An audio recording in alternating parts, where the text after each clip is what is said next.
चार ब्राह्मण दोस्त 12 साल तक साथ रहे और पढ़ाई की। ये पवित्र ग्रंथों में डूबे रहे, ज्ञान में मग्न, श्लोक याद किए, उनके मतलब पर बहस की और उस दिन का सपना देखा जब दुनिया को अपना ज्ञान बांटेंगे। लेकिन उनकी पढ़ाई सिर्फ किताबों तक ही सीमित थी।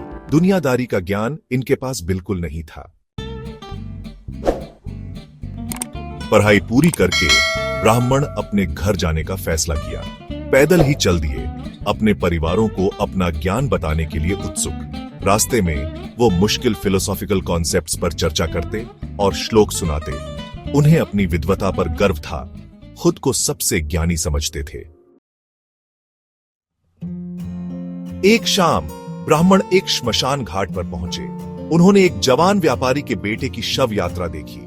पास ही एक गधा खड़ा था जो जोर जोर से रेंक रहा था। ब्राह्मणों ने अपनी नादानी में गधे की आवाज को एक दुखी भाई का रोना समझ लिया। हाय राम, कितना दुहक की बात है, एक ब्राह्मण बोला। बेचारे गधे का भाई मर गया। बाकी ब्राह्मण, जिनमें भी अक्ल की कमी थी, सहमत हो गए। उन्होंने दुखी भाई को सांत्वना देने का फैसला किया और गधे से इंसानों जैसी बातें करने लगे। जब ब्राह्मण गधे को सांत्वना दे रहे थे, एक धोबी कपड़ों का गट्ठर लेकर आया। उसने अपने ऊंट को पास के पेड़ से बांध दिया और कपड़े धोने नदी पर चला गया। ब्राह्मणों ने ऊंट को देखकर उसे धर्मराज समझ लिया, जो गड्ढे का दुख देखने आए थे। देखो, एक बोला, ये तो खुद धर्मराज हैं, गधे के दुख से द्रवित होकर आए हैं। उन्होंने धर्मराज का सम्मान करने के लिए ऊंट को गड्ढे के पास बांध दिया।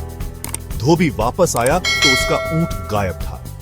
वो ऊंट के पैरों के निशान देखकर उस जगह पहुंचा जहां ब्राह्मण ऊंट को गड्ढे से बांधे खड़े थे। वो गुस्से से आग बबूला हो गया और उनकी बेवकूफी पर डांट लगाई। ब्राह्मणों को अपनी गलती का एहसास हुआ और वो शर्मिंदा होकर भाग गए। आखिरकार ब्राह्मण एक चौड़ी नदी पर पहुंचे। उन्हें नदी पार करने का कोई तरीका नहीं सूझ रहा था। एक ब्राह्मण को श्रद्धा की शक्ति के बारे में एक श्लोक याद आया और उसने एक पत्ते पर नदी पार करने का फैसला किया। वो पत्ते पर पैर रखा और जैसा होना ही था, तेज धारा में गिर गया। बचे हुए 3 ब्राह्मण किसी तरह नदी पार करके आगे बढ़े। वो एक गांव में पहुंचे, भूखे और थके हुए।